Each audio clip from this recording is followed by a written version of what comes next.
Pagi.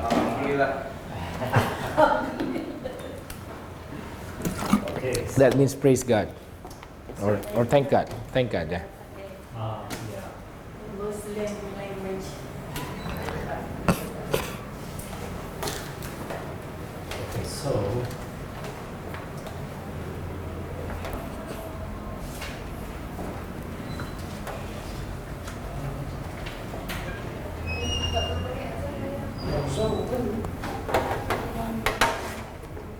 is it me or it's warmer here today? Yeah. It's warmer Because here. it just turn on. Oh, good morning again. Jadi sekali lagi selamat pagi. Yeah, so welcome to part 3 Selamat Daniel datang. and Revelation seminar. Selamat datang di bagian ketiga dari seminar Daniel Wahyu. So yesterday we spent the whole time in the book of Daniel Jadi kemarin kita menghabiskan seluruh waktunya di kitab Daniel and we covered a lot of things, right? dan kita sudah meliputi banyak So hal. today we will still finish Daniel because we were in the last chapter. We were in 11th chapter, but still to finish 12. Jadi sekarang kita akan ambil waktu sedikit untuk habiskan dulu di Daniel ini karena terakhir di 11 masih ada yang 12, Daniel 12. And then we are going deep dive in Revelation. Dan setelah itu kita akan lanjut menyelam di Wahyu. So again, the goal is not to go into every single detail because we cannot do it here in these sessions. Jadi kembali tujuannya adalah bukan untuk mencakup semua rincian-rinciannya karena nggak ada cukup waktu, But to give the big pictures. tapi untuk memberikan gambaran besarnya. Okay, so let's do this. And if you have any question, again, Dan ya kalau ada pertanyaan boleh langsung angkat tangan. just raise your hand. Okay. Ya. So I know that we are being recorded. It might be more challenging if we are interacting, but I think for the benefit of being here as a small group, we need to have Ya. this interaction. Jadi walaupun kita direkam, Ya. tapi karena ini kelompok kecil, jadi supaya kelompok ini dapat benefitnya ya nggak apa-apa lah ya, nanti ya kita serahkan ke bagian editingnya aja. So Oke. let's just have a word of prayer. Shall we? Mari kita mulai dengan doa. Our Father in heaven, Bapa kami dalam surga. Lord, as we come together at this moment, Ya, Tuhan, sementara kami datang berkumpul bersama-sama saat ini, we thank you for the opportunity to study Daniel and Revelation. kami bersukacita, bersyukur atas kesempatan mempelajari Daniel Wahyu. Father, we pray, Lord, that you open our understanding Bapa, kami berdoa Engkau boleh membukakan pengertian kami. and help us to get more than just information, Dan tolonglah agar kami bisa mendapatkan lebih daripada sekedar informasi, but to see Christ tetapi untuk mencari Kristus. and to see what you are planning to do in this world, but in our lives. Dan untuk melihat apa yang Engkau rencanakan untuk lakukan di dunia dan juga di kehidupan kami. Praise in Jesus' name. Kami mendoakan ini semua dalam nama Yesus. Amen. Amin. So, as I mentioned, I wanted us to close where we ended up yesterday. Jadi saya mau menutup dengan bagian ini di mana tadi kita terakhirnya yang kemarin. So we were ending in the last verses of the 11th chapter of Daniel. Jadi kita berakhir di bagian-bagian akhir di pasal 11 dari kitab Daniel. So where we were seeing the final king of the north and final king of the south Mana kita melihat raja terakhir dari utara dan raja terakhir dari selatan. as being king of the north being the papacy Sebagai raja utara itu sebagai kepausan and king of the south being atheism and all that dan comes with it. raja selatan itu sebagai ateisme dan semua semua yang ada termasuk di dalamnya. So the prophecy says that eventually the papacy will come back. Jadi nubuatan mengatakan bahwa ya pada waktunya nanti kepausanlah yang akan bisa berhasil mengalahkan. And will make war against the king of the south and will prevail. Ya, dan akan berperang melawan raja selatan dan akan menang. So which tells us then that eventually the papacy will take once again the supremacy that it lost. Dan nubuatan mengatakan bahwa kepausan akan mengambil kembali kepemimpinan yang dia sempat hilang, And atheism and all that comes with it will disappear. dan ateisme dan semua yang termasuk di dalamnya akan lenyap. Okay, so let us go there to Daniel chapter 11. Mari kita lihat di dalam Daniel pasal 11. Let us just consider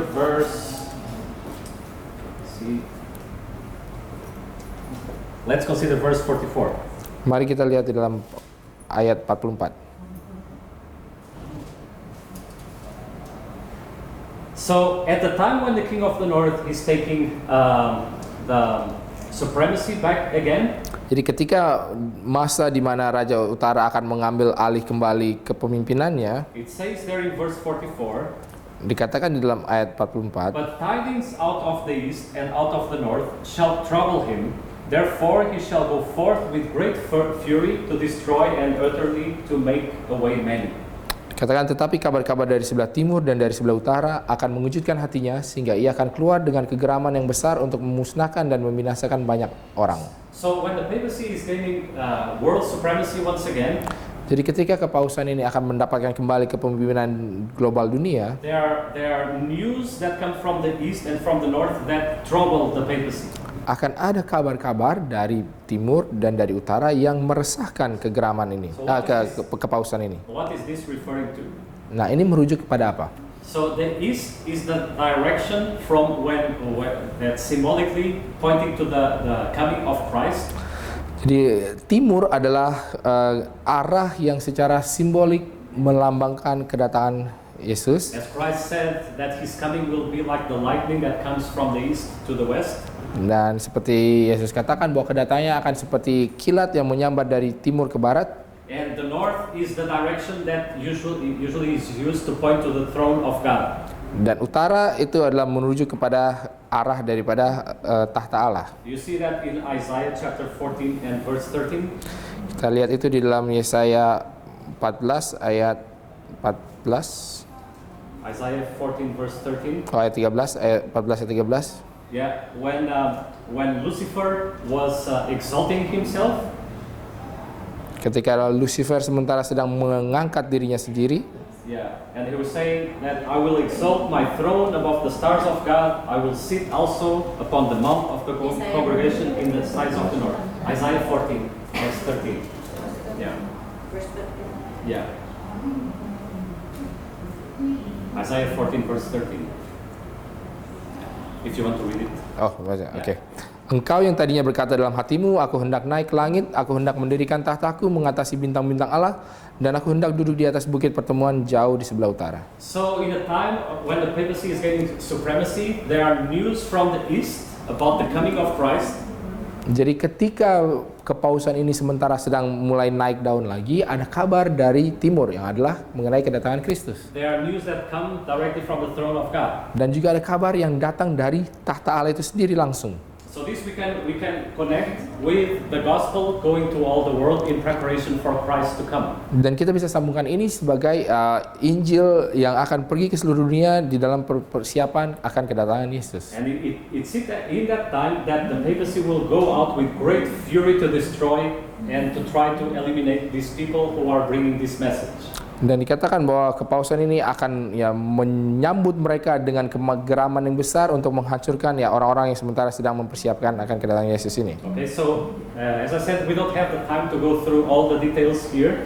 Jadi kita tidak punya waktu untuk membahas semua rinciannya di sini. But we'll probably connect it when we get to Revelation 13. Tapi akan kita sambungkan ketika kita sampai di Wahyu 13. But it's at this time Tetapi pada waktu inilah when the papacy goes out to try to eliminate God's people ketika kepausan ini mencoba untuk keluar dan membinasakan umat Allah and sets a decree to kill God's people, dan mengeluarkan dekret untuk membinasakan umat Allah. that we are introduced to Daniel chapter 12 verse 1 because it's actually the same vision. Dan kita diperkenalkan ke Daniel 12 ayat 1 karena ini penglihatan yang sama And masih. it says that at that time shall Michael stand up, the great prince which standeth for the children of thy people, and there shall be a time of trouble such as never was since there was a nation, even to that same time, and at that time thy people shall be delivered, every one that shall be found written in the book. If you want to read that. Jadi katakan ayat 1, pada waktu itu juga akan muncul Mikael pemimpin besar itu yang akan mendampingi anak-anak bangsamu, dan akan ada suatu waktu kesesakan yang besar seperti yang belum pernah terjadi sejak ada bangsa-bangsa sampai pada waktu itu. Tetapi pada waktu itu bangsamu akan terluput, yakni barang siapa yang didapati namanya tertulis dalam kitab itu. Alright? So it's at this time that Michael stands up. Jadi pada waktu inilah Mikael berdiri. So who is Michael? Jadi siapa Mikael itu? So Michael is Christ, Jesus, right? We mentioned that a little bit yesterday. Ya kita sudah sebutkan Mikael ini So sedikit kemarin. I just put here a few verses because the pattern usually in the New Testament is that Jesus appears as sitting at the right hand of the throne. Jadi ya polanya biasanya seperti saya sudah sebutkan, biasanya Yesus itu disebutkan sementara sedang duduk di sebelah tahta Allah. And the only place when Christ appears described as standing in the New Testament is when, as we saw yesterday, when Stephen was stoned. Dan disebutkan adalah waktu ketika Yesus digambarkan sedang berdiri adalah ketika Stefanus dirajam. And that was symbolizing that probation was closing for the Jews. Dan itu melambangkan bahwa masa percobaan sudah ditutup bagi umat Yahudi. Now, if in Daniel chapter 12 is saying that at the end of time Michael is standing up and Matthew is Christ. Dan di dalam Daniel 12 dikatakan bahwa Mikael akan berdiri dan Mikael itu adalah Kristus. Then that is telling us that probation is what? Itu artinya apa? Masa percobaan akan Is closing ditutup for the whole world this time. bagi seluruh dunia. Okay, question. Yes, please. Is this the difference standing up? Say it again. Is the standing up that Stephen saw and the standing up in Mikael is different? So this is a different instance, right? Because this is at the end of time, right? And when Stephen saw, it was in the day when he was stoned. So after Christ stand up during Stephen's time, he sat back down again, and then he stand up again. I mean, that's the pattern that we see, right? I mean, when he's described at the right hand of the throne, he's described as being seated. Okay. Okay. So because actually, if we read, it's from Daniel chapter 7, we see that the judgment has set. The people, Christ, the Father, they have set for judgment. Oke, jadi di dalam tadi pertanyaannya adalah apakah Kristus berdiri di Stefanus sama di Daniel 12 ini adalah insiden yang sama? Terus kata beliau adalah berbeda. Jadi saya tanya, jadi duduknya kapan? Nah, nanti dia bilang ya di Daniel 7 sampai itu kita baca adalah bahwa penghakiman itu sudah selesai dan sementara mereka duduk di dalam penghakiman lagi. Right. So the fact that he stands means that the judgment in heaven is over. Jadi fakta bahwa sekarang dia berdiri lagi berarti pengadilan yang tadi dia sempat terduduk lagi ya sudah selesai lagi gitu. Okay. Tapi sekarang ini adalah untuk seluruh dunia. And Christ is getting ready to come back. Dan Kristus sementara bersiap untuk kembali. Yeah. So when that happens, we have,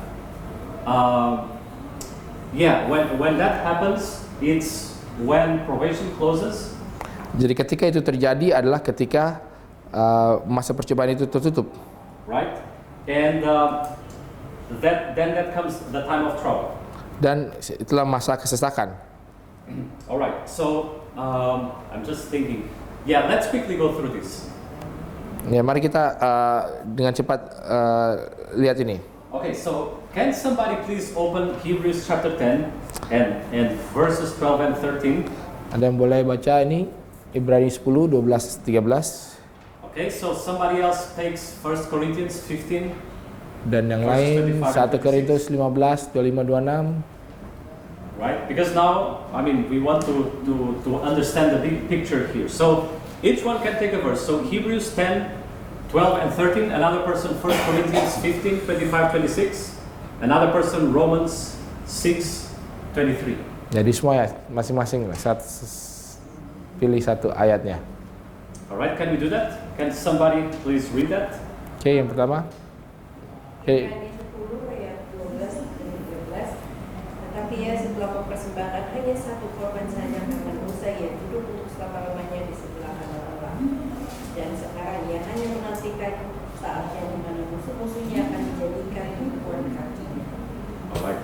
So Christ here is appearing. How is he described? What position? Jadi ketika Kristus muncul di sini digambarkan sedang apa posisinya? Sitting down, right? Ya, sedang duduk ya. Okay. And why or until when is he seated? Sampai kapan dia akan duduk? Until when? Forever. No, verse 13. Tidak selamanya ya, ayat 13.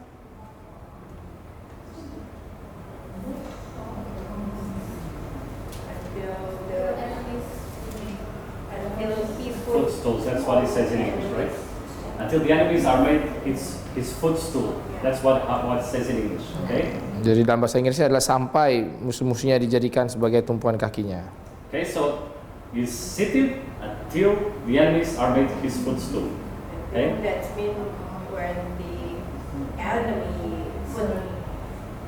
put it down. When his enemies are put down. Yeah. When that is done, what happens? Jadi ketika itu terjadi, apa yang He stands up. Okay. Very good. So let us see 1 Corinthians now and chapter 15.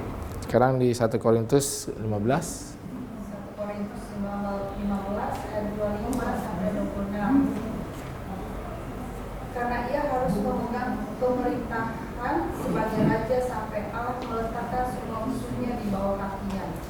Musuh yang terakhir yang dibinasakan ialah maut. Right? So it says until his enemies, it says the same thing, right? Jadi kita mengatakan hal yang sama ya. Put down. Okay, and what is the last enemy according to verse 26? Dan apa musuh yang terakhir? Die. It's death. Okay? So when Adalah death, kematian. the last enemy is put under his feet, he stands up. Okay, let's build on that. Romans chapter 6 verse 3. Dalam Roma 6 6 verse 23, sorry. Sebab upah dosa ialah maut, tetapi karunia Allah ialah hidup yang kekal dalam Kristus Yesus Tuhan kita. Right? So the wages of sin is death, right? So in other words, what is the cause of death? Jadi dengan kata lain, apakah penyebab kematian? Sin, right? Dosa ya. So put all this together, Jadi kalau kita sambungkan semuanya, Christ is seated until when? Kristus duduk sampai kapan?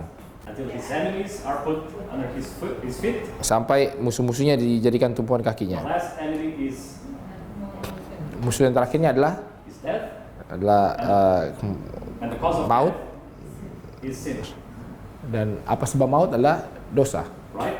Ya. So in order for Christ to stand up, Jadi supaya Kristus boleh bisa berdiri, what needs to be resolved? apa yang harus bisa diselesaikan? Sin. Ya, Put the sin down. All right. dosa.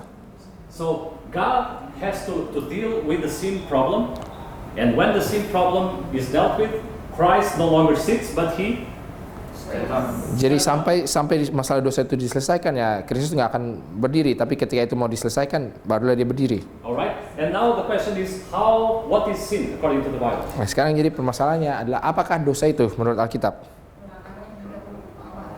It's transgression of the law. Is that what it Adalah said? pelanggaran All hukum right, Allah. that's a good answer. Okay. That's First John chapter 3 and verse 4.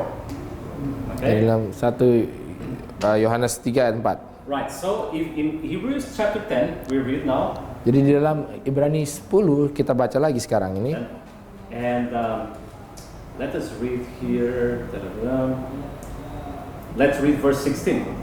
Hebrews chapter 10 and verse 16. Dalam Ibrani 10 ayat yang ke-16. All right. Can somebody please read that for us? Sebab setelah ia berfirman, inilah perjanjian yang akan kuadakan dengan mereka sesudah waktu itu. Ia berfirman pula, aku akan menaruh hukumku di dalam hati mereka dan menuliskannya dalam akal budi mereka.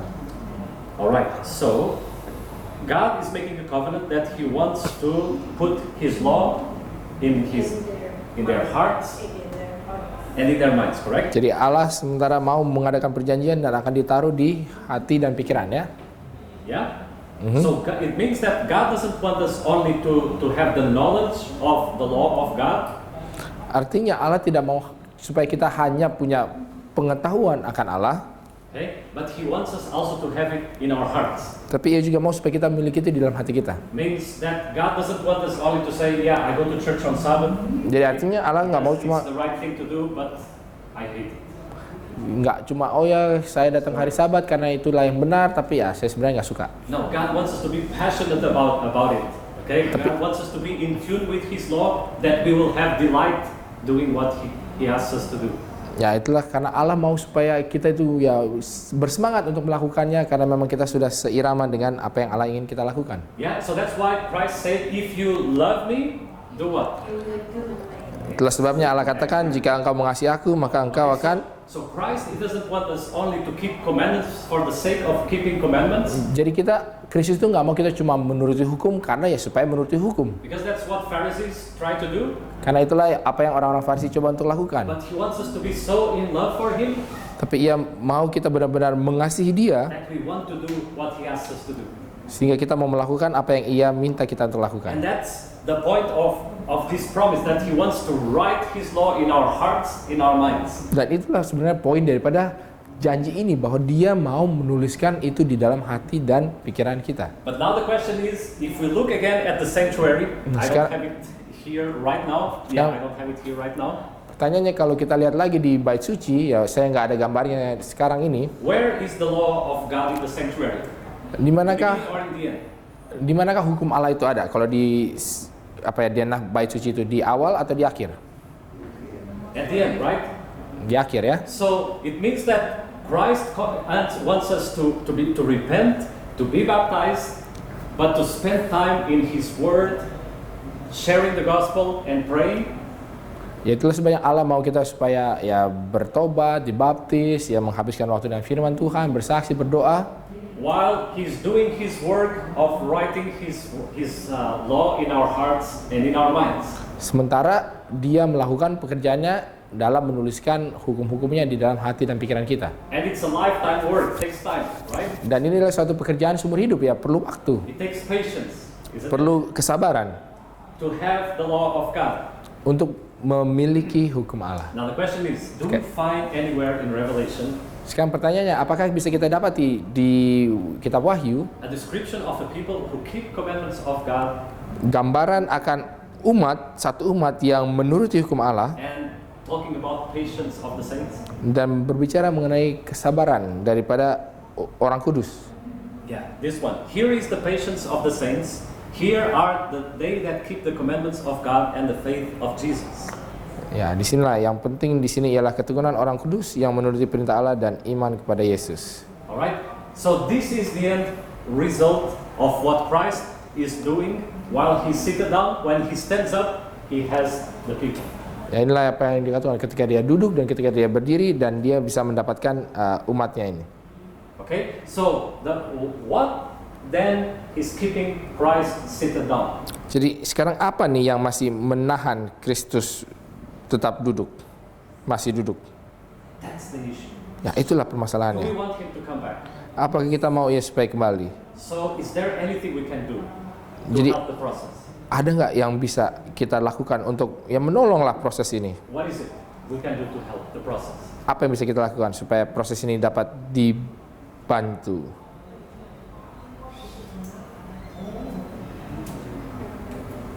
What is it that we can do to help Christ? Apakah yang bisa kita lakukan untuk menolong Kristus supaya dia bisa berdiri? Lord, clean my heart. Remove that sin from me. Ya, Tuhan, ya basuhlah hati saya. Is the prayer that we find in the Psalm 139, search me, O God. Ini adalah doa yang kita dapati di dalam Mazmur 139 ya. Right? See if there is any wicked way in me. Ya, selidikilah aku dan lihatlah apakah hatiku bersih. Right? So I mean, this is the practical work of that Christ wants us to be involved in, is to pray to God in this time that we are living in. Ya, inilah yang mau pekerjaan yang Kristus mau supaya kita lakukan di dalam masa di mana kita hidup sekarang ini. That He clean our hearts, that He reveal to us the things that He wants to remove from there. Jadi dia bisa membasuh hati kita, menunjukkan kepada kita hal-hal apa yang ia ingin supaya kita singkirkan. Okay, so because that is the thing, the time of trouble is coming according to Daniel 12. Karena masa kesesakan akan datang menurut Daniel 12, And the key preparation for the time of trouble dan persiapan kunci bagi masa kesesakan is to have what? adalah untuk memiliki apa? Let us go back there and read. Mari kita kembali ke sana dan baca So Daniel chapter 12 Daniel 12 and the end of verse 1. di bagian akhir dari ayat 1. What it says? Apa katanya? At that time, thy people shall be delivered, everyone that shall be found written in the book. Tapi pada waktu itu bangsamu akan terluput, yakni barang siapa yang didapati namanya tertulis dalam kitab itu. So is the time of trouble coming? Jadi apakah masa kesesakan itu akan datang? Yes. Yeah. Do we want to be ready for it? Apa kita mau bersiap untuk itu? How do we prepare for it? Bagaimana kita bisa bersiap demi hal itu? What's the answer? Apa jawabannya? It's in the text. Ini ada di dalam ayatnya. To have what? Untuk It's there. It's there. mendapati apa? Written right there. Ada ditulis di situ. Who's delivered from the time of trouble? Siapa yang hidup, yang bisa hidup di masa kesesakan? Go ahead. Go ahead. The people, his people, right? Ya, umatnya. Who are his people? Tapi There's siapa? characteristic there. Ada ciri-cirinya yang ditulis di sana. People who keep the law. It's there.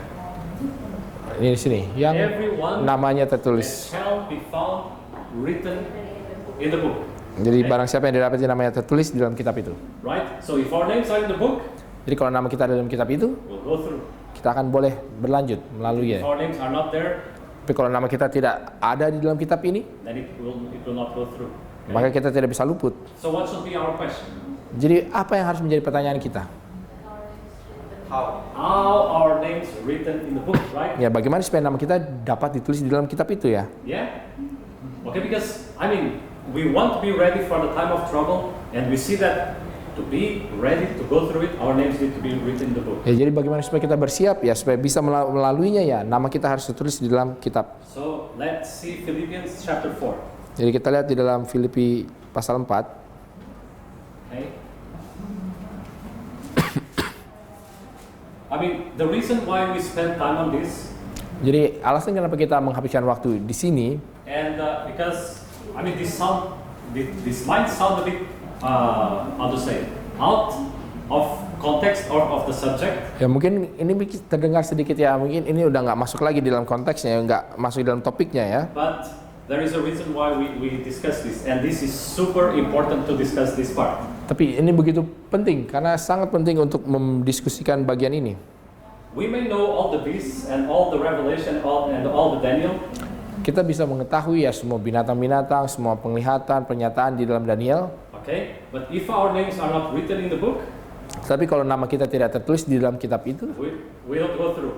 Doesn't kita mean anything. nggak bisa luput ya, jadi nggak ada artinya. Revelation 13 verse 8 says, Dalam Wahyu 13 ayat 8, all that dwell upon the earth shall worship him, talking about the beast, whose names are not what? Written in the book of life of the Lamb, slain from the foundation of the world. dan semua orang yang diam di atas bumi akan menyembahnya, yaitu setiap orang yang namanya tidak tertulis sejak dunia dijadikan di dalam kitab kehidupan dari anak domba yang telah disembelih. Okay, so it says that even if people know Revelation and Daniel, they can know all the prophecies, we can know all the single details, but if our names are not written, we end up worshiping the same beast that we know it's a false power. Right? Jadi ya walaupun kita mengetahui semua rancangan, mengetahui semua nubuatan, mengetahui semua detail-detailnya, tetapi kalau nama kita tidak ditulis di dalam sini, maka kita akan jadinya menyembah binatang yang sebenarnya kita sudah tahu adalah yang penyembahan palsu. So that's why our focus should be that our names are written in that book. Dan itulah sebabnya fokus kita harusnya adalah bagaimana supaya nama kita tertulis di dalam kitab itu. So let's go to Philippians chapter 4 and verse 3. Jadi kita lihat di dalam Filipi 4 ayat 3. Can somebody please read that for us? Boleh ada yang bacakan? 4 ayat 3. Bahkan meminta kepadamu juga sungguh-sungguh temanku yang setia, tolonglah mereka, karena mereka telah berjuang dengan aku dalam pekabaran Injil bersama-sama dengan Clemens dan kawan-kawan kerja yang lain, yang mana nama-namanya tercantum dalam kitab itu. Okay, so what's the key expression here? Jadi apa ekspresi kuncinya? We find here people who have their names in the book, right? Ya, kita dapati mereka ini orang-orang yang namanya tertulis di kitab. How does Paul call those people who have their names written in the book? Ya, bagaimanakah Paulus menyebut orang-orang ini yang namanya tertulis di dalam kitab kehidupan? Who's working. people who are working together with him, right? adalah orang-orang yang bekerja bersama-sama dengan dia. So it means that they are disciples. Artinya mereka adalah murid-murid. Okay? So basically, people who are disciples, they have their names written in the book. Jadi artinya mereka yang adalah murid, mereka adalah orang-orang yang namanya tertulis di dalam kitab. So the question is, when we become disciples? Jadi pertanyaan adalah, kapankah kita menjadi seorang murid ini? When is it? Kapan?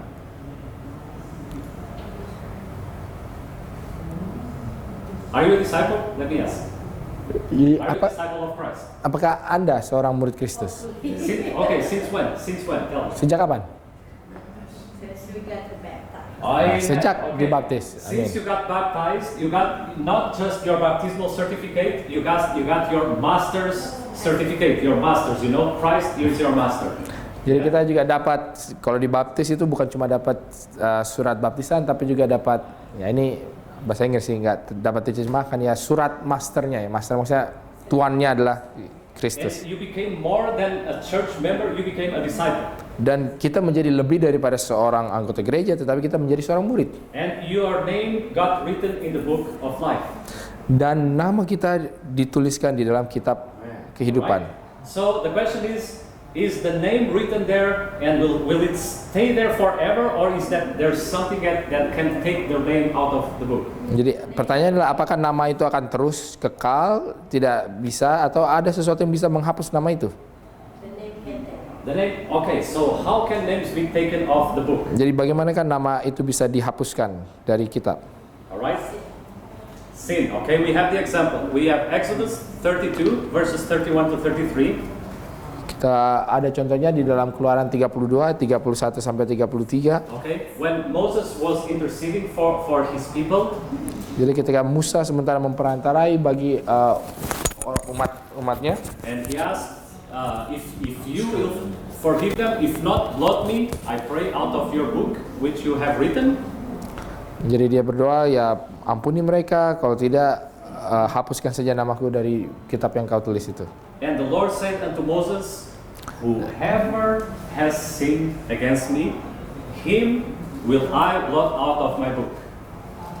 Di sini kalian, tetapi Tuhan berfirman kepada Musa, siapa yang berdosa kepadaku, nama orang itulah yang akan kuhapuskan dari dalam kitabku. Alright. Yes, please. Okay, we can see that there's a written, whoever has sinned against me, him will I blot out of my book. Yeah. Okay? Yeah. I believe in the words of God. And I believe that we all here in this room are baptized, right? And so we already become the disciple. But I believe that we all know here we still do the sin somehow like that. Absolutely. That's exactly the question. Because if our names are written in the day of baptism, Jadi okay. pertanyaannya adalah, ya kita semua sekarang di sini sudah belajar, sudah dibaptis, tapi kita masih berdosa. Jadi bagaimana? Nah, jawabannya adalah, ya kita semua sudah dibaptis, nama kita sudah tertulis, tapi And if sin makes names taken out of the book, kalau dosa itu membuat nama itu dihapuskan dari buku kitab, I don't know about you, but my name would have been removed on the same day of baptism, probably. tapi saya nggak tahu ya dengan saudara, nama saya mungkin langsung pada hari saya dibaptis, ya itu juga langsung dihapus juga. Because I don't know how long it had taken since I got into the water and then I sinned again. It was not a long time. Ya, karena saya yakin ya nggak lama dari keluar dari air udah berdosa lagi. But look at this. Tapi lihat ini. Not this one. Jesus said, this is from 1 John chapter 3 verse 6. Di dalam 1 Yohanes 3 ayat 6. Whoever abides in him, in Christ, sinneth not. Whosoever sinned has not seen him, neither know him. Katakan, karena itu setiap orang yang tetap berada di dalam dia tidak berbuat dosa lagi. Setiap orang yang tetap berbuat dosa tidak melihat dia dan tidak mengenal dia. The secret of all these things, jadi rahasia daripada semuanya ini, abiding in Christ. adalah tinggal di dalam dia, dalam Kristus. Okay? Christ said, "Abide in me, and I in you." Kristus katakan, tinggallah di dalam aku dan aku di dalam engkau. Okay? So He is the vine, we are the branches. We cannot bear fruit out of ourselves. Karena dia adalah pokoknya dan kita adalah carangnya, kita tidak dapat berbuah sendirian. So in all these things, if we forget all the Daniel and Revelation tomorrow, Jadi what we take from here? Jadi dalam semuanya ya, kalau kita lupa semua Daniel dan Wahyunya, apa yang bisa kita ambil? Gini, Abide in Christ. tinggal di dalam Kristus. And that is the way Dan itulah bagaimana to be saved through the time of trouble. kita dapat selamat di waktu kesesakan. As long as we are abiding in Christ, Jadi selama kita tinggal di dalam Kristus, seeking Him on a daily basis, mencari Dia ya secara tetap terus-menerus, He does what He needs to do in our hearts. Dia akan melakukan apa yang Dia perlu lakukan dalam hati kita. We don't know how He does it, Kita tidak tahu bagaimana Dia melakukannya. because if I look at myself, I only see sin, and I say, "No, Lord, it's impossible." Karena kalau saya hanya melihat kepada diri saya bilang saya hanya melihat dosa, ya saya bilang Tuhan tidak mungkin ini. But if Christ said, "If you abide in me, Tapi Kristus katakan kalau engkau tinggal di dalam aku, I will take care of the sin problem." ya aku akan menangani ini masalah dosa So ini. it's not us. Jadi bukan We cannot look Kita. at ourselves. kita tidak bisa melihat kepada diri kita We sendiri. cannot try for ourselves because we will never make it. Kita tidak bisa berusaha dengan diri kita sendiri karena kita tidak akan bisa berhasil melakukannya. Yes, my sister. Can you explain us the specifically abide with Him? Because we believe here. I believe that we believe that we still abide with Him, but why we still feel that we are in sin every day? Yeah. Right. So, let's go to John chapter 15. Oke, mari kita lihat di dalam Yohanes 15. Jadi pertanyaan adalah, bisa nggak dijelaskan lebih lanjut lagi, abide ini maksudnya apa, tinggal ini maksudnya apa? Karena ya You know, kita tinggal tapi kok kayaknya masih berdosa. in reality, we will never get rid of that. Ya sebenarnya secara dalam kenyataannya kita tidak akan bisa menyingkirkan itu, Because our sinful nature will be with us until Christ comes, right? karena dikatakan bahwa That's right. sifat keberdosaan kita akan selalu tetap bersama kita sampai Yesus datang. It's just like we deal with our temperance, we deal Yeah. with our emotions, Yes. and sometimes those comes nature put us down Yeah. in sin, right? Yeah. So the thing is that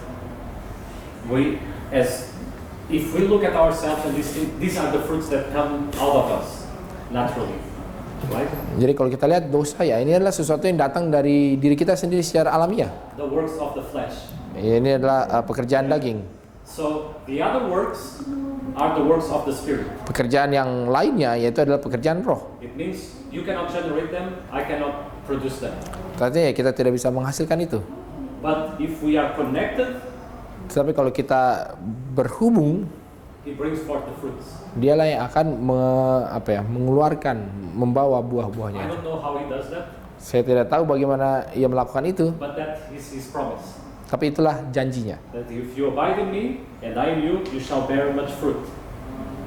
Ya, bahwa jika engkau tinggal di dalam aku, engkau akan berbuah banyak. So remember, for example, Jadi ingat, contohnya, when Christ commanded Peter to walk on water, ketika Yesus menyuruh Petrus untuk berjalan di atas air, is it possible to walk on water? apakah mungkin untuk berjalan di atas air? It's impossible, right? Mustahil ya. Okay. But if Christ says walk, Tapi kalau Kristus katakan jalan, He walks, dia berjalan. right? Even if it's impossible. Bahkan ketika itu mustahil. And from the time He starts looking at Himself, Dan dari saat ketika dia mulai melihat kepada dirinya sendiri, what happened? apa yang terjadi? He sinks. Dan dia mulai tenggelam. Same way. Sama juga. Is it possible to walk above the seas of sin in our lives? Apakah mungkin untuk berjalan di atas lautan dosa dalam kehidupan kita? Humanly speaking, it's not possible. Ya secara manusiawi tidak mungkin. But if Christ says, abide in me, and he who abides in me sinneth not, Tapi kalau Kristus katakan tinggal di dalam aku dan barang siapa tinggal di dalam aku tidak berdosa lagi, it will happen. itu akan terjadi. But if we start looking at ourselves, Tapi kalau kita mulai ya melihat diri kita sendiri, menyelidiki diri kita sendiri, then we are in trouble. nah makanya kita akan ada dalam masalah. Right? So look to Christ. Ya, artinya ya lihatlah kepada Kristus. Abide in Him on a continually basis. Tinggallah di dalam Dia secara regular terus-menerus. And our names shall remain written in that book. Dan nama kita akan tetap tertulis tinggal di dalam And buku the kitab Lord, itu. as the song says, the Lord, our rock, is in Him we hide. Dan dikatakan bahwa Tuhan adalah batu karang kita dan dalamnya kita He is a shelter terluput. in the time of what? Storm. Ya, Dia adalah pelindung dalam mara bahaya di waktu badai. And this is the beautiful picture, friends. Dan ini adalah gambaran yang begitu indah, Because- saudara-saudara. Because the whole sanctuary is to get rid of what? Karena seluruh bait suci adalah untuk apa? Melenyapkan apa? It's to get rid of sin. Untuk melenyapkan dosa. And Christ, He also said that you are the temple. Dan Allah juga mengatakan bahwa engkaulah bait suci. And who wants to abide in that temple? Dan siapa yang mau tinggal di dalam bait suci itu? Jesus through Yesus melalui the Holy Spirit, Roh Kudus. right? So it means that He wants to abide, not just for the sake of abiding, but to clean the sanctuary, Artinya Dia mau tinggal, tapi bukan hanya untuk tinggal, tapi juga untuk membersihkan. right? So this is the beautiful picture, friends. Ya, inilah gambaran yang begitu indahnya. Any questions as we close Daniel? Question. Please, Is brother. Yes. sinlessness and sinningless the same? I don't understand the two words. Sorry. Sinless Sinless. and sinningless. What does it mean, sinning less? Sinning less and less and less. Like you reduce the sin. Less. You reduce sin. Yeah, reducing become a less every day. It's right. I mean, how to say? Let's say you sin, like you lie 10 times a day, but because you're in Christ, then it's only 5 times, and then like next year it's only 3 times, so less and less and less. Right. I mean, to walk in Christ is to grow, right? Jadi berjalan bersama Kristus adalah untuk bertumbuh ya. And I mean, some people can go through things in one instance. Jadi ada orang yang bisa ya melalui hal hanya dalam sekejap saja, Other people take time. tapi ada orang yang butuh waktu. Or there are some sins in our lives that they go away quickly. Atau mungkin ada hal-hal di dalam kehidupan kita ya yang mereka berlalu dengan cepat, Others take time, right? tapi ada yang butuh waktu. So I think it's very difficult or impossible for us to determine what the standard is because we cannot know it in Okay. that sense. Ya, jadi ya, sulit untuk menentukan apa ukurannya karena kita tidak bisa mengetahuinya. But I think what we need to anchor in what is revealed to us Oke, tapi kita harus berjangkar atas apa yang dinyatakan kepada kita. is that it Adalah says, bahwa- if we abide in Him, Christ deals with the sin problem, Kalau kita tinggal di dalam Dia, ya Kristuslah yang akan menangani masalah dosanya. and we need to stay with that. I Dan guess. ya itulah yang hanya kita bisa pegang sana. Okay? Because if we, from the moment we start looking at ourselves and say, "Am I there yet? Am I there yet?" We'll Yeah. never be there. Kalau kita mulai melihat kepada diri kita sendiri dan lihat, apakah kita udah nyampe belum, atau apakah kita udah sampai pada titik itu, kita tidak akan pernah sampai.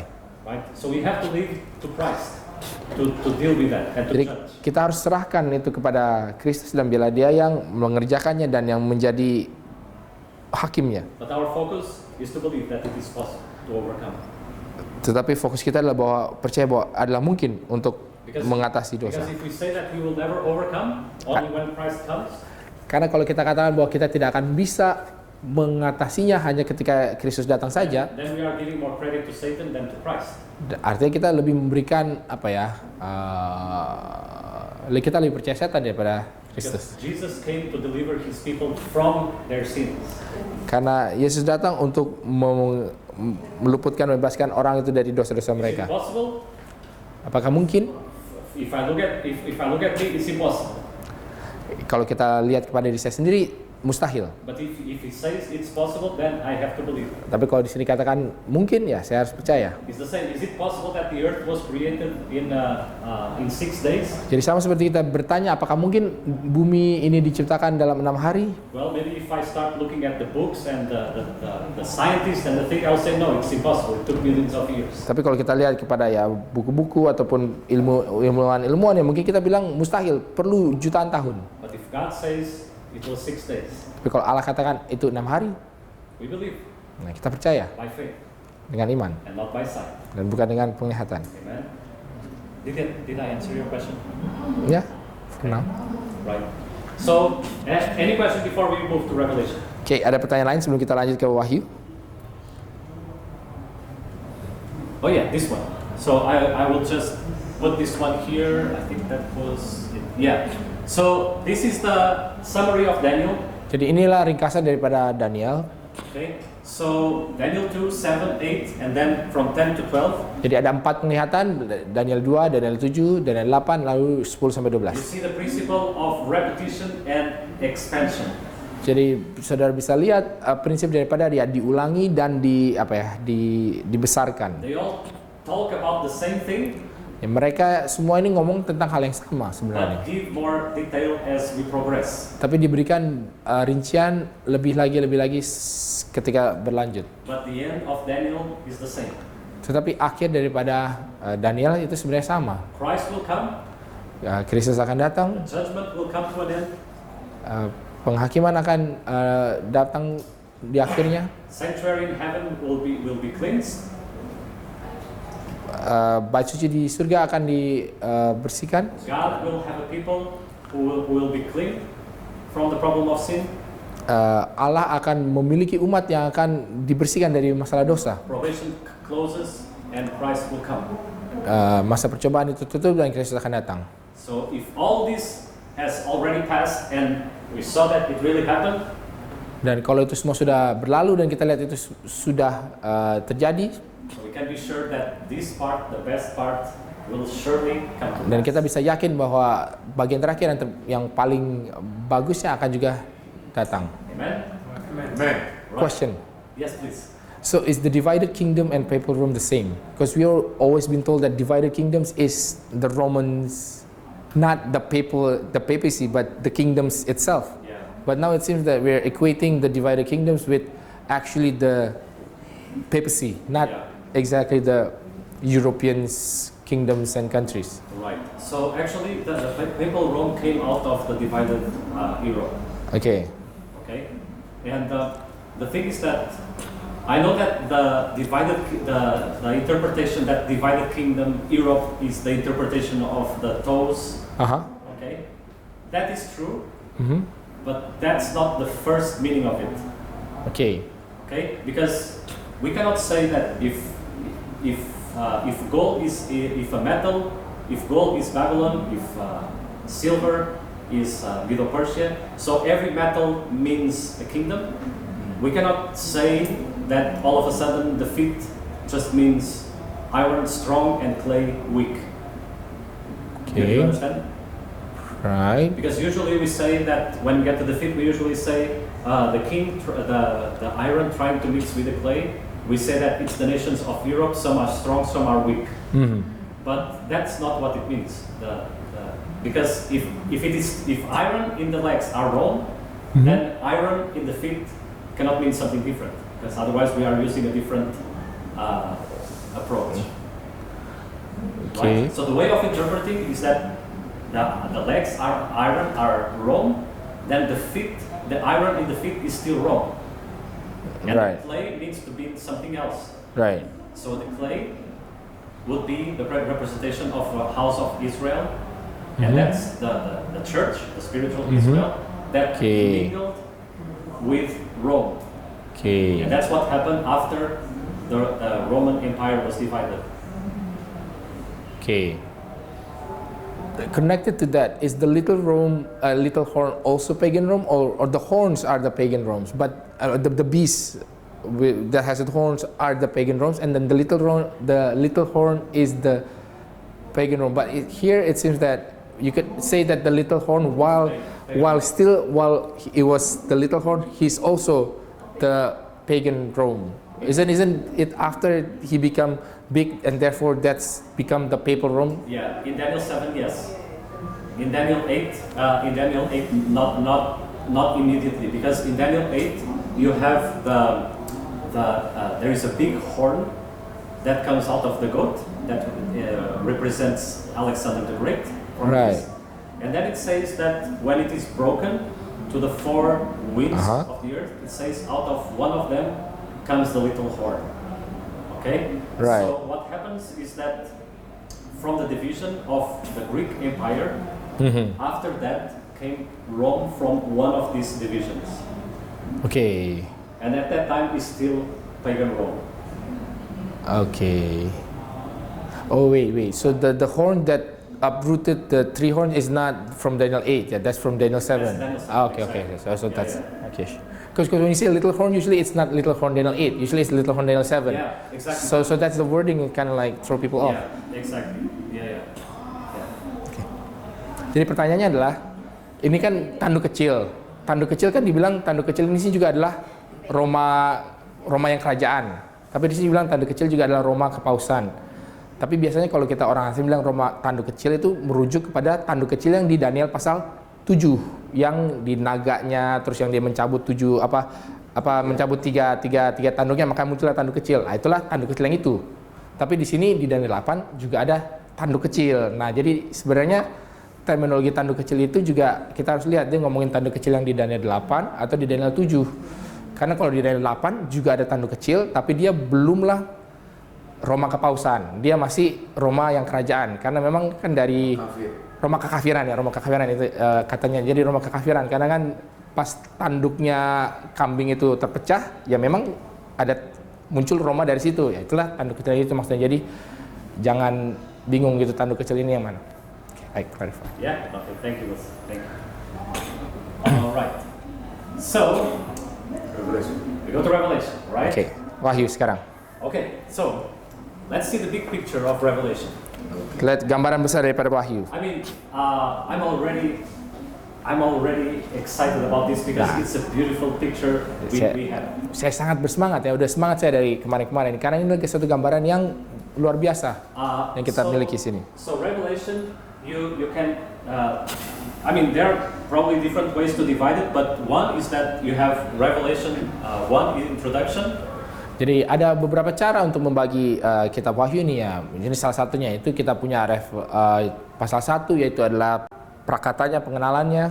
Then you have the 7 churches, then the 7 seals, then the 7 trumpets. Ya, lalu ada 7 jemaat, 7 meterai, 7 trompet.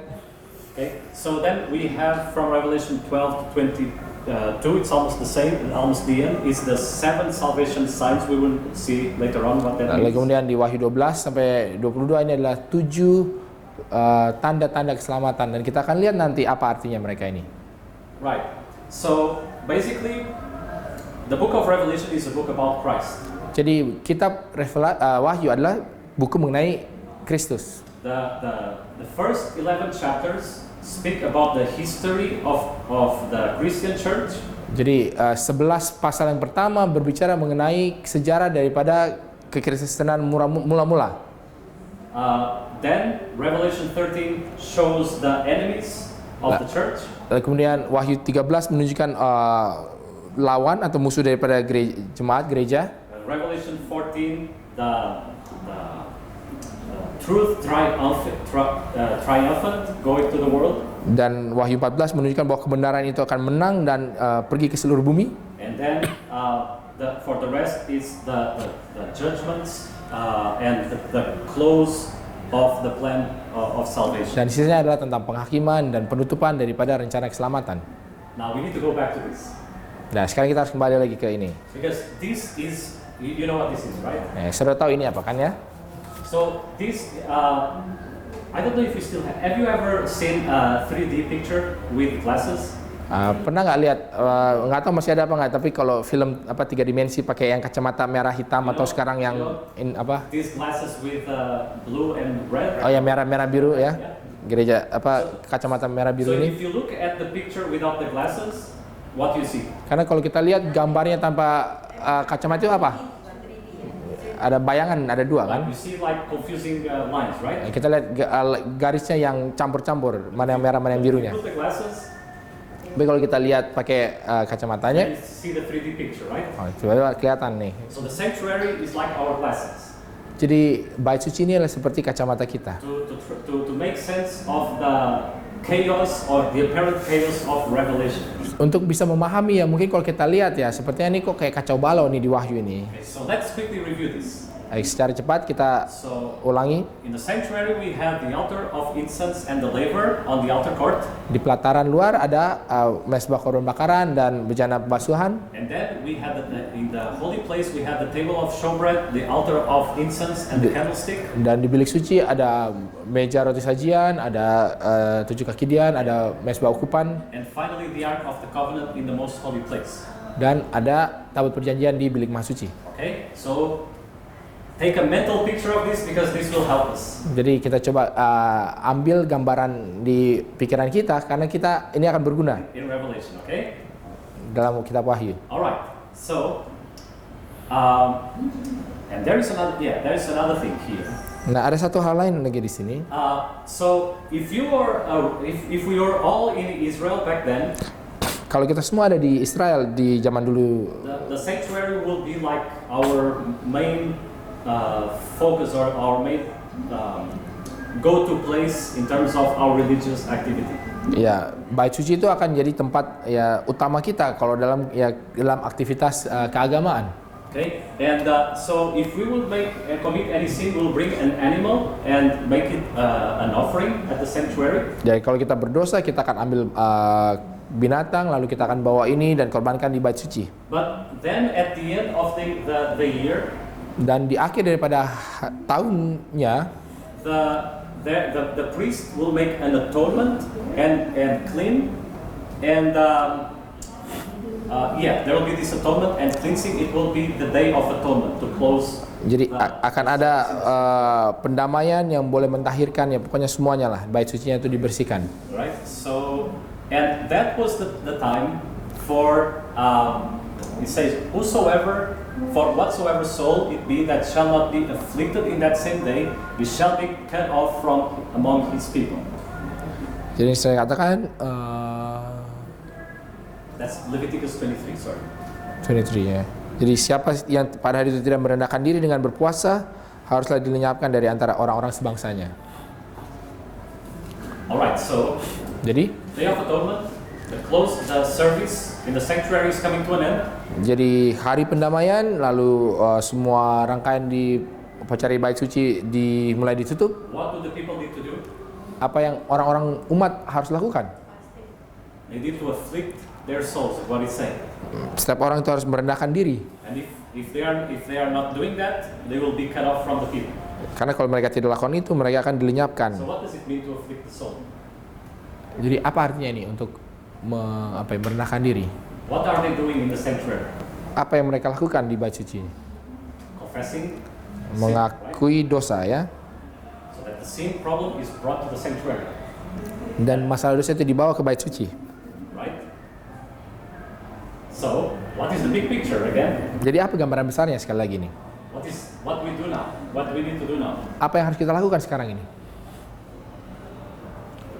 Confess, Kita harus mengakui dosa-dosa, afflict our souls. Ask God to search our hearts, right? merendahkan diri, meminta Allah untuk menyelidiki hati kita, Okay, so that when Christ stands up, sehingga ketika Kristus bangkit, okay, berdiri, our soul has been cleaned by Him.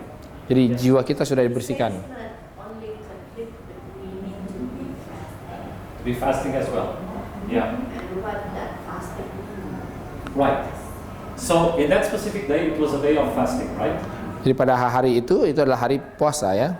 Okay. And the fasting has always been practiced as to mark a day when people had to be connected with God in a special way. Jadi kegiatan berpuasa itulah untuk menandai bahwa adalah satu kegiatan di mana orang itu mau berhubung dengan Allah.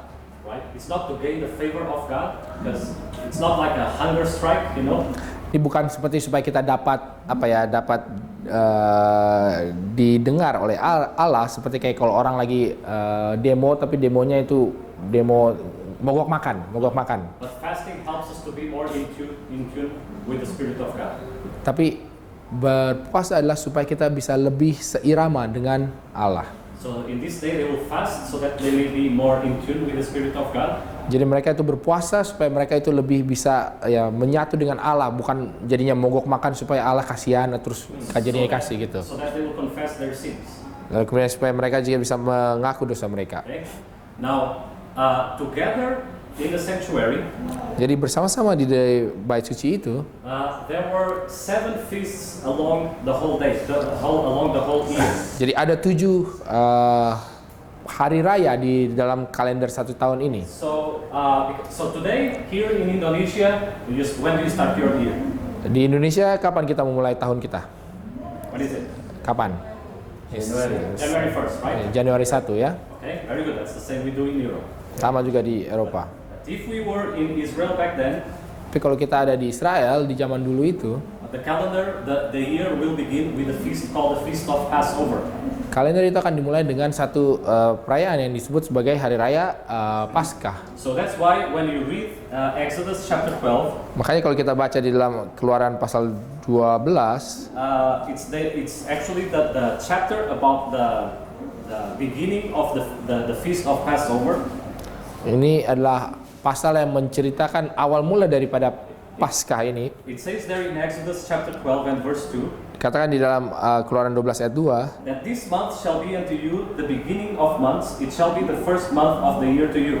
bulan inilah akan menjadi permulaan segala bulan bagimu. Itu akan menjadi bulan pertama bagimu tiap-tiap tahun. Right? Ya. So it started with Passover, Jadi itu dimulai dengan Paskah, then came unleavened bread, lalu lanjut ke hari raya roti tidak beragi, then first fruits, then Pentecost, then trumpets, then atonement, then the Feast of lalu Tabernacles. kemudian buah sulung, Pentakosta, hari raya trompet, lalu pendamaian dan tabernakel, pondok daun. This thing will help us in the book of Revelation, trust me. Jadi hal ini akan menolong kita di kitab Wahyu ini, percayalah. Let's quickly go through it. The Passover. Kita coba ringkas dengan cepat. So Paskah. on the day of Passover, there was a lamb that was slain on this day called the 14th day of the month of Abib or Nisan. That was Jadi di dalam Keluaran 12 ayat 6 dikatakan bahwa akan ada domba yang disembelih yaitu di tanggal 14 di bulan Abib atau Nisan. Now Christ died. When Christ died on the cross, Ketika Kristus mati disalib apparently he died on Passover. dan dia mati waktu saat Paskah. Is that by chance? Apakah itu kebetulan? No, because he was the true Passover, right? Karena dia adalah ya anak domba Allah Paskah itu The yang real sejati. Lamb of God. Ya, domba Allah yang sejati. So then in Israel there was the feast of the unleavened bread. Lalu kemudian di Israel lalu dilanjutkan besoknya dengan upacara hari raya roti tidak beragi. And that was the day after Passover. Dan itu adalah hari setelah hari Paskahnya. And it was a day of rest, it was a ceremonial Sabbath. Itu adalah hari istirahat dan itu adalah disebutnya sebagai hari Sabat. So when Christ died, he rested on the Sabbath day after his death. Jadi ketika Yesus mati dia beristirahat di hari Sabat waktu kematiannya. Okay? Then the feast of first fruits. Kemudian hari raya buah sulung. Look at this. It was the third day after Passover. Ini adalah hari ketiga setelah Paskah. So the day of Passover, day number 2, day number 1. Jadi hari Paskah itu ya hari pertama ya, bukan tanggalnya, maksudnya hari pertamanya di rangkaian ini. Unleavened bread, second day. Lalu kemudian hari raya roti beragi mulai di hari kedua. Then first fruits, day number 3. Dan hari buah sulung di yang ketiga. What happened on the third day? Apa yang terjadi di hari ketiga? Jesus rose from the dead, and he's called by Paul the first what? Yesus bangkit dari kubur dan dia disebutkan sebagai apa? Buah sulung. Are you following? Alright. Saudara-saudara ikuti sejauh ini. Now, so what we see is that the whole year of Israel, what was happening every year in Israel, Dan inilah yang kita dapati jadi setiap hari, setiap tahun apa yang terjadi di Israel nih. is now being fulfilled at a greater scale with Jesus Christ. Dan dipenuhi di dalam suatu skala yang lebih besar di dalam Yesus. That's why, let's go to Luke chapter 4. Itu sebabnya ketika kita lihat di dalam Lukas pasal 4, Luke chapter 4, and let us see what it says in verses 18 and 19. dalam Lukas 4 ayat 18 dan 19. Alright? So Luke chapter 4 verses 18 and 19. Lukas 4 ayat 18 dan 19. Can somebody please read that? Boleh ada yang baca? Roh Tuhan ada padaku, oleh sebab Ia telah mengurapi aku untuk menyampaikan kabar baik kepada orang-orang miskin, dan Ia telah mengutus aku untuk memberitakan kebebasan kepada orang-orang tawanan dan penglihatan bagi orang-orang buta, untuk membebaskan orang-orang yang tertindas, untuk memberitakan tahun rahmat Tuhan telah datang. Alright. So look at what Jesus. This is the inauguration sermon from Christ there in the temple. Jadi ini adalah khotbah perdana Yesus di Bait Suci. And he uses in verse 19 this mysterious phrase to preach the acceptable year of the Lord. Dan dia menggunakan ini frase yang misterius ini ya, yaitu apa, memberitakan tahun rahmat Tuhan. Yeah, is that what you see there? Ya, itu yang kita lihat di sana. Now the question is what is this year of the Lord? Jadi apakah ini tahun rahmat Tuhan ini? The year that the Lord hath established Tahun yang Tuhan sudah tetapkan ini was not January to December, bukanlah Januari sampai Desember, but it was Passover to Tabernacles. tapi adalah dari Paskah sampai Pondok Daun. When Christ came, Ketika Kristus datang, he's going to initiate the year of the Lord. dia akan datang dan memulai tahun Allah. Because he was going to fulfill the beginning of the year of the Lord. Karena dia akan menggenapi ya awal daripada tahun daripada Tuhan. So how does the year of the Lord begin? With feast? Jadi bagaimanakah tahun itu dimulai? Dengan upacara apa? Dengan hari raya apa? Passover, right? Dengan hari Paskah. So after Passover, unleavened bread is resting on the Sabbath. Third day, feast of first fruits. Setelah Paskah, ya hari keduanya itu roti tidak beragi, dan hari ketiganya adalah buah sulung. Then you have Pentecost in the Old Testament, Lalu kemudian kita punya Pentakosta di which was held 7 weeks or 50 days, be more exactly, after the offering of the first fruits. ini kita dapati 7 minggu atau 50 hari setelah diberikan hari raya buah sulungnya. So Christ resurrected. Jadi Kristus bangkit, Which feast was that? hari raya apa itu? First fruits, right? Buah sulung ya. Now, how many days did he stay until he went to heaven? Berapa hari dia tinggal sampai dia naik ke surga? 40, right? 40 hari ya. 40 days he goes up to heaven, Jadi right? setelah 40 hari dia naik ke surga. So the disciples are praying Dan murid-murid berdoa for how long? Until Pentecost. 6 hari, 10 days. So 10 hari. Jadi 40 plus 10, tambah 10 what comes? jadi 50. Pentecost. What happens? Hari apa? Pentakosta. Apa yang terjadi hari Pentakosta?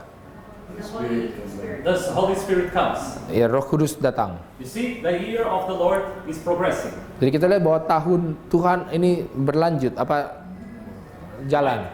So Christ began his priestly ministry exactly 50 days after the first fruits on Pentecost. And that's when the Holy Spirit was poured out. Jadi Kristus memulai pelayanan keimamatannya 50 hari tepat setelah dia naik ke surga. Alright, so then Setelah dia mati, then we have the Feast of Trumpets. Lalu kita punya ini hari raya trompet sangkakala. It was basically a preparation for the Day of Atonement to come. Jadi ini adalah sebenarnya persiapan bagi hari raya pendamaian untuk bisa datang.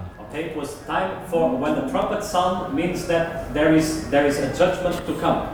Jadi ketika trompet itu berbunyi artinya ada penghakiman yang akan datang. Okay, that's, for example, you have Jericho. They were sounding the trumpets. Jadi contohnya ketika di kota Jericho mereka mau mengalahkan, mereka membunyikan sangkakala. Okay, so that there is a judgment to come in the future. Jadi ada penghakiman yang akan datang di masa Because depan. the judgment doesn't happen in the Feast of Trumpets, but happens in the day of. Karena penghakiman itu datang bukan di hari raya sangkakala tetapi di mana? Alright, but now from Daniel, you understand that the Day of Atonement begins when? Tapi dari Daniel kita memahami bahwa hari raya pendamaian itu mulai kapan? Say again? 1844. 1844, when Christ goes from the 1844. holy place into the most holy place. Ketika Kristus beralih dari bilik suci ke bilik maha suci. So the year of the Lord is continuing, Day of Atonement. Jadi hari raya tahun rahmat Tuhan itu mulai lanjut sampai ke pendamaian, hari raya pendamaian. So at the end of the Day of Atonement, Jadi di akhir daripada hari pendamaian, the priest will take 2 goats. jadi imam besar akan mengambil 2 kambing jantan, One goat was an offering to the Lord, satu untuk korban bagi Tuhan, and the other one was to take the sins and be brought to the wilderness and to die there. dan yang kedua adalah untuk mengambil dosa dan dibawa ke padang gurun dan untuk mati di padang gurun sana. So when we come to the end of Revelation, Ketika kita datang ke akhir daripada kitab Wahyu, we see that Satan is actually the true scapegoat who goes into the wilderness jadi during the beginning. setan ini adalah kambing Azazel itu yang memang akan ditaruh di padang gurun ya ketika masa 1000 tahun. And when this is done, we are getting to the end of the year of the Lord. Dan ketika ini selesai, kita sampai di tahun And di akhir daripada tahun Tuhan. that was the celebration of the Feast of Tabernacles. Dan itu adalah perayaan penuh daun. People were living in tents. Jadi orang-orang tinggal di The tenda-tenda. sin problem in the sanctuary has been dealt with. Jadi masalah dosa di bait suci itu sudah diselesaikan. And Revelation ends with saying, I heard a loud voice from heaven saying, behold, the tabernacle of God is with men, and he will dwell with them.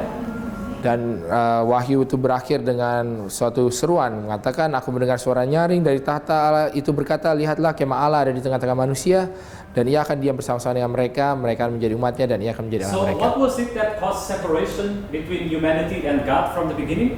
Jadi apa yang menyebabkan pemisahan dari antara manusia dengan Allah awalnya? Sin. So if humanity are already dwelling with God, Jadi kalau umat manusia itu sudah tinggal dengan Allah, means that the sin problem is done away with, right? artinya apa? Masalah dosa itu sudah diselesaikan The ya. Day of Atonement is already passed, Hari pendamaian sudah berlalu. and it's the Feast of Tabernacles. Itu adalah hari penuh daun. And that's interesting because it says, behold the what?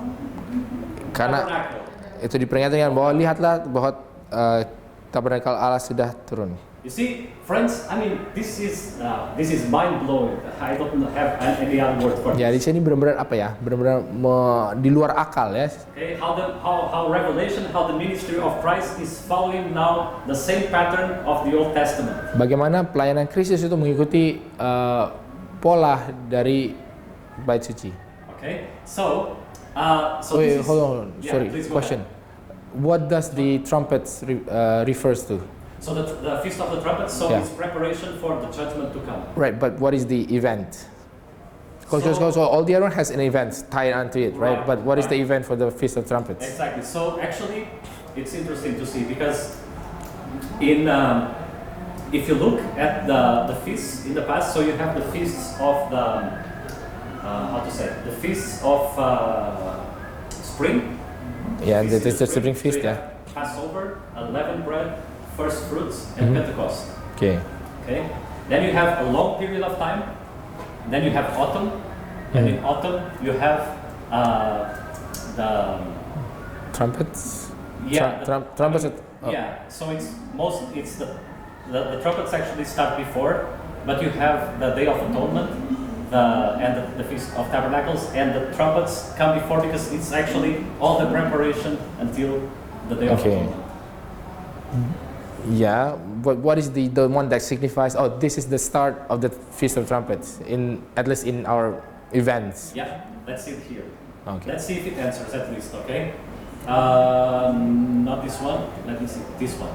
Yeah. Ah, yeah. Okay, sure. I will go to the other one after.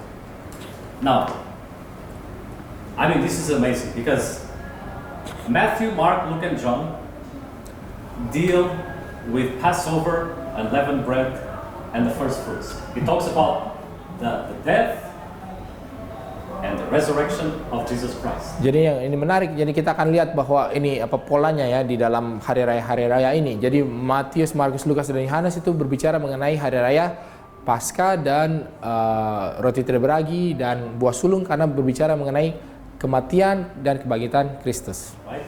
Pentecost deals with the beginning of the church and the book of Acts deals with Pentecost and the beginning of the church. Jadi Pentakosta itu dilambangkan dengan ya kitab Kisah Para Rasul karena di situ terjadi Pentakosta sejarahnya.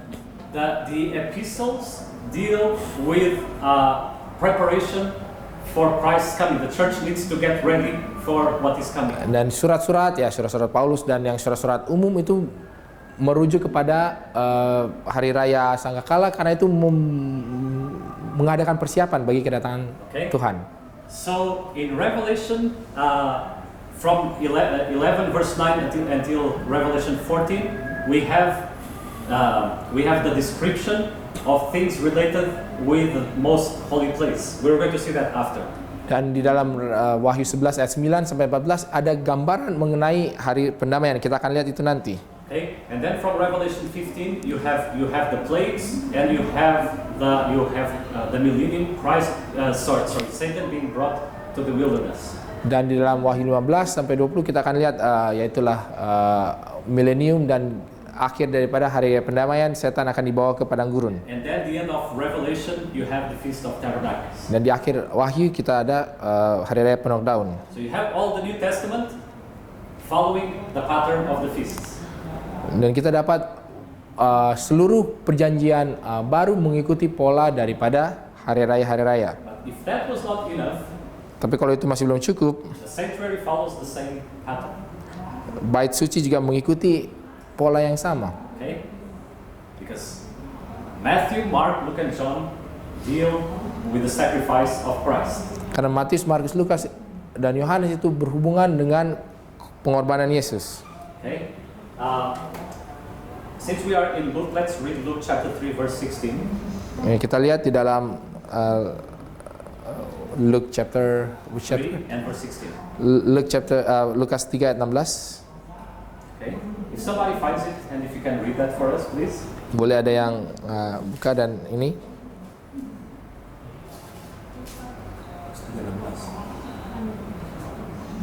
Yohanes menjawab dan berkata kepada semua orang itu, Aku membaptis kamu dengan air, tetapi ia yang lebih berkuasa daripada padaku akan datang dan membuka tali kasutnya pun aku tidak layak. Ia akan membaptis kamu dengan Roh Kudus dan dengan api. Alright, so who is speaking here? Jadi siapa yang berbicara di sini? John the Baptist, right? Yohanes Pembaptis ya. So he says, so he's saying, I baptize you with water. Dan dia katakan, aku membaptis dengan air. But someone greater than I. Tetapi seseorang yang lebih besar dari aku. You had a question, Susan? Jesus, exactly. Jesus will baptize with what? Yesus akan membaptis dengan Roh Kudus dan And fire. api. Question is, when did that happen? Pertanyaan adalah kapan itu akan terjadi? When did that happen? Pentecost. So the Holy Spirit came and tongues of fire, right? Ya, Roh Kudus datang di dalam lidah-lidah api. So that means that in the pattern of the sanctuary, where was it? Itu artinya di dalam pola bait suci, Here, Christ was offered sacrifice. Kristus dikorbankan sebagai korban. There is baptism Ada baptisan, of the Holy Spirit. baptisan Roh Kudus. And I wonder where we are going to see Christ after. Dan di mana kita akan lihat All right, let me Yesus? go quickly after this. Do we have anywhere in the New Testament where Christ appears? Sorry. Do we have anywhere in the Bible where Christ appears among candlesticks? Apa kita ada kapan Kristus muncul di antara kaki dian? Revelation chapter 1 and 2. Pasal 1 dan 2. So where is Christ in the beginning of Revelation? Jadi di manakah Kristus di awal Wahyu? Where is he? Di manakah dia? According to what he said, if he is among the candlesticks, where is he? Where is that? Kalau dia ada di antara 7 kaki dian itu artinya dia ada di mana? Where in the sanctuary is the candlestick? Di mana di bait suci 7 kaki adian ini diletakkan? The holy place. The holy place, right? Okay, very good. Right? So, table of showbread, we're going to see that. Dan meja roti sajian kita akan lihat ini Revelation chapter 8, see that. dalam Wahyu pasal 8. Please read also Revelation chapter 8. Wahyu pasal 8. Yeah, Revelation chapter 8 and verse 3. Dalam ayat yang ketiga.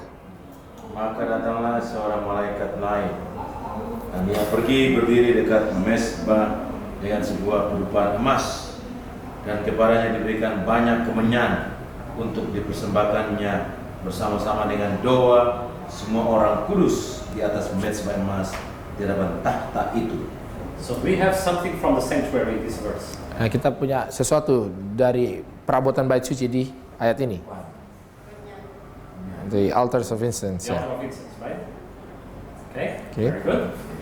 Now, Revelation chapter 11 verse 19. Wahyu 11 ayat 19. Maka terbukalah bait suci Allah yang di surga dan kelihatanlah tabut perjanjiannya di dalam bait suci itu dan terjadilah kilat dan deru guru dan gempa bumi dan hujan es lebat. Right. So we have something from the sanctuary now. Jadi apa yang kita dapat dari sini? What is it? Enggak. What is it? Masuk The Ark of the Covenant, right? Which place in the sanctuary?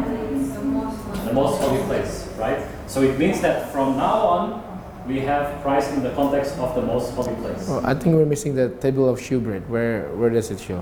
Very good. Thank you for that. Oh, okay, that's interesting. Thank you for that. Sure. I mean, I'm the teacher's assistant. I mean, this is the best translation because we can. Yeah, that's the point. That's the point. We're going there. Okay, We need to sure, go there sure, because sure. that's exactly what is missing here. Jadi itulah memang yang belum, yang kayak hilang. Okay, so right, yeah, we go after this one. So exactly, as we were saying, the 7 churches begin then with Christ in the context of the candlestick. Jadi 7 jemaat itu mulai dalam konteks bahwa Yesus ada di antara 7 kaki dian itu. Okay, so you have the first church which is the church of Ephesus. Dan jemaat yang pertama itu jemaat Efesus. Okay.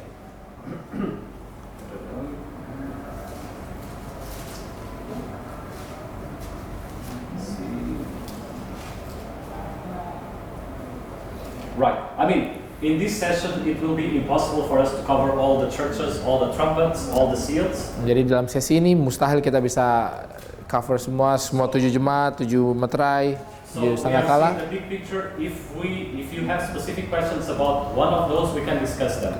Kita lihat gambaran besarnya, tapi kalau ada pertanyaan yang spesifik boleh nanti ditanya, kita diskusikan bersama. So, but just to say that the churches they unfold in the context of Christ among the candlestick. Dan kita bisa lihat bahwa jemaat-jemaat itu berlangsung di dalam konteks bahwa ketika Yesus ada di antara 7 kaki dian. The seals Dan meterai are introduced with Revelation chapter 4 verse 1 and 2. Meterai itu diperkenalkan di dalam Wahyu 4 ayat 1 dan 2. Right? And it says, after this, and I looked, and behold, a door was opened in heaven, and the first voice which I heard was as it were of a trumpet talking with me, which said, come up hither, and I will show you things which must be hereafter. And immediately I was in the Spirit, and behold, a throne was set in heaven, and one sat on the throne.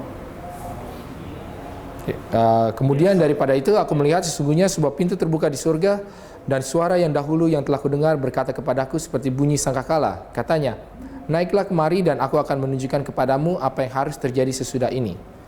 Segera aku dikuasai oleh Roh dan lihatlah sebuah tahta berdiri di surga, dan di tahta itu duduk seorang. Right? So we need to discuss this. We will develop on this one. Kita akan kembangkan ini. Kita akan bahas ini bersama.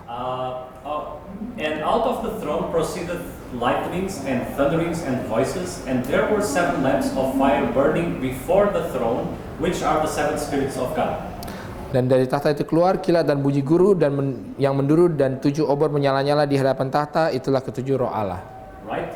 So, 7 churches Jadi 7 jemaat unfold in the context of which article of the sanctuary? mulai dibukakan, mulai berlangsung dalam konteks perabotan yang mana dalam bait suci. First what we saw. Christ. Yang kita lihat itu Kristus di antara Candlestick. ya, 7 kaki diannya. Right? The 7 seals unfold in the context of a throne. We Da- will need to develop on that.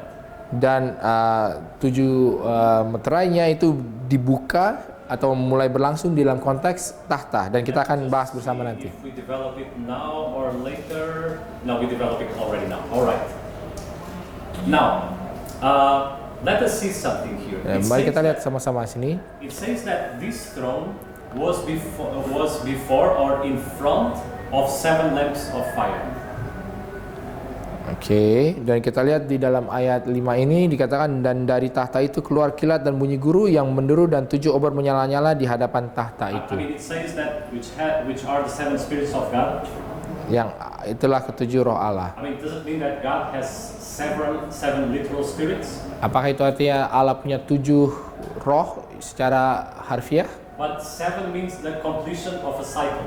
Tapi 7 itu adalah satu siklus yang sudah selesai. So you have 7 days of the week. Kita punya 7 hari dalam satu pekan. Completion of creation.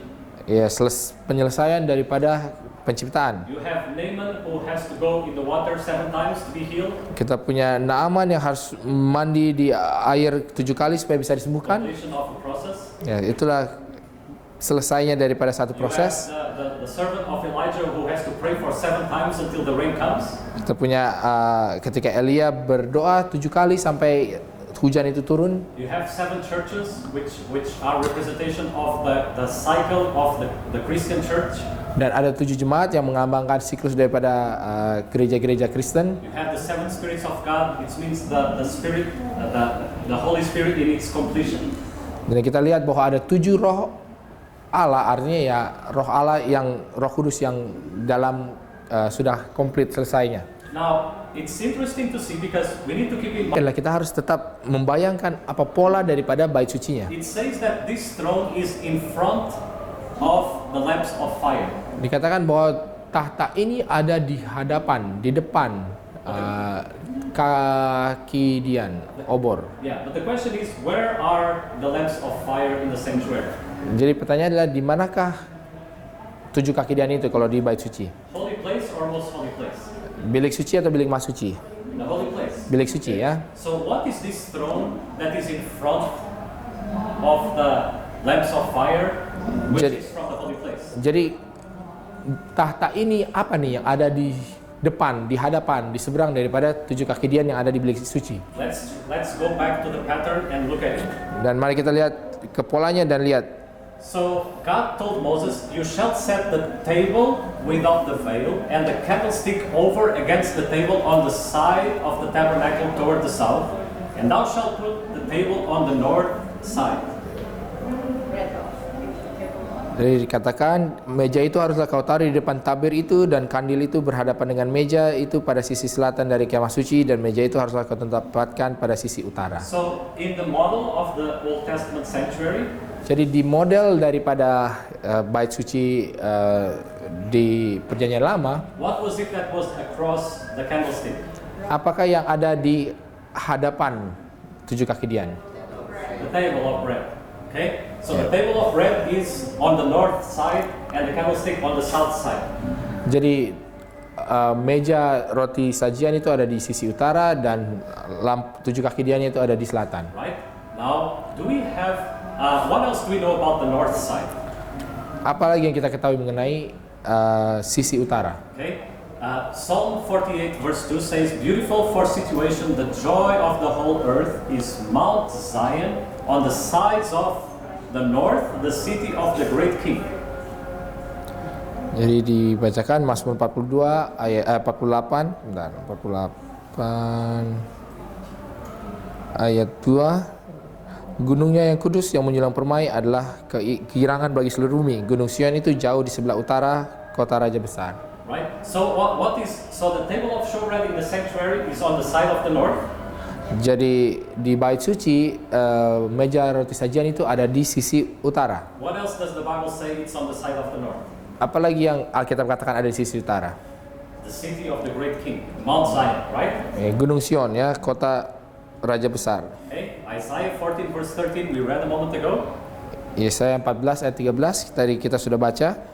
Says it's talking about Lucifer, because you have said in your heart, I will ascend into heaven, I will exalt my throne above the stars of God, I will sit also upon the mount of congregation in the sides of the north. Jadi berbicara mengenai Lucifer dikatakan, engkau yang tadinya berkata dalam hatimu, aku hendak naik ke langit, aku hendak mendirikan tahtaku mengatasi bintang-bintang Allah, dan hendak duduk di atas bukit pertemuan jauh di sebelah utara. So what is in the side of the north? Jadi apakah ini sisi daripada utara? The throne of God, the mount of the congregation, Jadi tahta Allah, bukit pertemuan, which is Mount Zion. yang adalah bukit Sion. Alright? Now, could it be that the table of showbread and the throne and Mount Zion are the same thing? Jadi bisakah bahwa ya meja roti sajian, lalu kemudian tahta Allah dan bukit Sion itu adalah menggambarkan hal yang sama? What was on the table of showbread? Apakah yang ada di meja roti sajian itu? What was on top of it? Apa yang ada di atasnya? Bread. Ya, roti ya. How many pieces of bread? Ada berapa potong? 12. 12. What we know about 12? Apa yang kita ketahui mengenai angka The 12? 12 tribes of Israel. What Ya, else? 12 suku. The 12 disciples. Lalu right? 12 murid Yesus. Okay, we have the 144,000, which is a multiplication of 12 times 12, 1200. 12,000. Yeah, right? 12 gates. Okay. Ya, ada 144.000 yang adalah 12.000 kali 12, lalu 12 pintu gerbang. But you have then this 12 as a symbol of God's leadership or God's people. Jadi 12 ini melambangkan ya kepemimpinan Allah terhadap ya umatnya, bangsanya, Of God's congregation, atas ya kumpulan atau jemaat Allah of Mount Zion, di Bukit Sion. right? Ya, So the table of showbread jadi meja roti sajian that is on the side of the north, yang ada di sisi utara, in face of the candlestick, di seberang 7 kaki dian, we can conclude that is symbolized is the description of the throne, dan kita bisa simpulkan bahwa itu melambangkan gambaran daripada tahta Allah that John sees in the holy place. yang Yohanes lihat di bilik suci. So that means Jadi artinya that the seven seals bahwa 7 materai unfold in the context of the table of showbread. itu mulai berlangsung di dalam konteks atau mulai terbukakan satu demi satu di dalam konteks meja roti sajian. Okay? So what is it that is missing from the holy place? Jadi apalagi yang masih belum ada dari bilik suci? We saw candlestick, we saw the table of showbread, Kita sudah lihat 7 kaki dian, sudah lihat meja roti sajian, the altar of incense, right? ya, mesbah ukupan. The question is, what is the third and last of the seven that is missing? Lalu apa kumpulan 7 terakhir yang masih belum kita sebutkan? We saw seven seals, we saw seven churches, Ada 7 jemaat, 7 seven materai, seals. We still have seven. 7 apa lagi? Now, could it be that seven trumpets unfold in the context of altar of incense? Jadi mungkinkah kalau 7 trompet, 7 sangkakala itu akan dibukakan di dalam konteks mesbah ukupan? Man, this is sweet. I mean, this is mind blowing. I don't know how to explain this in other words. Because if you I don't have here a slide. I mean, let's go there with Revelation 8. Di dalam Wahyu 8. I mean, I had all this information. I wanted to put it nice on slides, but yeah, I was so tired yesterday evening. Sorry. Ya, jadi belum sempat masukin di slide-nya. Kita baca saja. But let us read then. So Revelation chapter 8, Dalam Wahyu pasal 8, and let's read then. So verse 2 we already read, right? Sorry, verse 3 already read. Another angel came and stood at the altar, having a golden censer, and there was given unto him much incense, right? katakan ayat 3, maka datanglah seorang malaikat lain dan ia pergi di dekat mesbah dengan sebuah pedupaan emas dan kepadanya diberikan banyak kemenyan untuk dipersembahkannya. Now please read verse 5 and 6. Mari kita baca ayat 5 dan 6. Yeah, please go ahead and read verse 5 and 6. Lalu malaikat itu mengambil pedupaan itu, mengisinya dengan api dari mesbah dan melemparkannya ke bumi. Maka meledaklah bunyi guru disertai halilintar dan gempa bumi. Dan ketujuh malaikat yang memegang ketujuh sangkakala itu bersiap-siap untuk meniup sangkakala. Alright?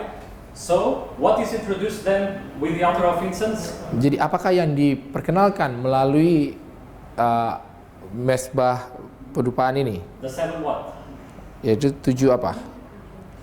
The seven trumpets, right? Tujuh sangkakala ya. Now, a question. When in the pattern in the sanctuary, Jadi di manakah di dalam pola di bait sucinya when the priest will go to the holy place ketika imam besar akan masuk ke bilik masuci to take care of the lamps, to take care of the bread, to take care of the incense, untuk ya mengatur tujuh kaki diannya, roti-rotinya, lalu dupaannya, he would have to do it simultaneously. dia harus melakukannya ya secara bersama-sama. He will have to trim the lamps, to take care of the incense, and then the bread was changed like once a week, right? Jadi di bilik suci itu ya mereka dilakukan bersama-sama ya. Dia harus isi lagi minyaknya di tujuh kaki dian, lalu rotinya mungkin diisi kembali, lalu incense-nya aja dikasih bahannya juga. Which tell us Yang that seven churches, yang mengatakan kepada kita bahwa tujuh jemaat, seven seals, tujuh meterai, seven trumpets dan tujuh sangkakala run in parallel, simultaneously. artinya juga dilakukan secara bersamaan. Right? So, and that means that the three of them begin at the same event and all of them end with the same event. Artinya mereka itu ya mulai dengan kejadian yang sama dan berakhir dengan kejadian yang sama juga. And basically, if you look at them, the first church, the first seal, the first trumpet, all point to the day of Pentecost. Dan kalau kita lihat sebenarnya tujuh jemaat yang pertama, meterai yang pertama, sangkakala yang pertama itu menunjuk kepada hari Pentakosta. And the seventh church, which is Laodicea, the seventh seal and the seventh trumpet all point to the coming of Christ. Dan jemaat yang ketujuh, meterai jemaat yang ketujuh adalah Laodikia, lalu meterai yang ketujuh dan sangkakala yang ketujuh itu menunjuk kepada hari raya pendamaian adalah kedatangan Yesus. Okay, so let me just look at this. Yeah, this shows that there is a relationship between the seals and trumpets. That's why Jadi adalah hubungan antara meterai dengan sangkakalanya. Because the seals, you have the four horses, then you have 5 and 6 seal, and then you have all of a sudden you have an interlude, an interruption with Revelation 7. Jadi kita ada lihat seal meterai yang pertama, lalu pokoknya berhubungan, tapi ada jedanya di Wahyu pasal 7. Okay. Then you have the trumpets. You have 4 trumpets. Then you have the 5th and the 6th trumpet, and again you have an interruption with Revelation 10. Lalu kemudian kita lihat ada 4 sangkakala yang pertama, lalu 5, 6, lalu kemudian ada lagi jedanya di Wahyu 10. Okay. Let me see. I don't want to get complicated because we need to finish, right? Nah, saya nggak mau membuka satu bahasan yang terlalu kompleks karena kita harus selesai. Right. You don't need to apologize. That's fine. All right. Ya, kita lanjutkan lagi nanti. All right. So don't eat too much for this afternoon. All right. Jadi jangan makan terlalu banyak. No, anyway, do what you need to do. But I mean, I think this is amazing. I don't know how to do it because it's amazing how God has designed all these things. Jadi menurut saya ini sangat luar biasa bagaimana Allah sudah merancang semuanya ini. And it should really, how to say, make our hearts burn. I mean, Dan itu harus membuat hati kita membara ya.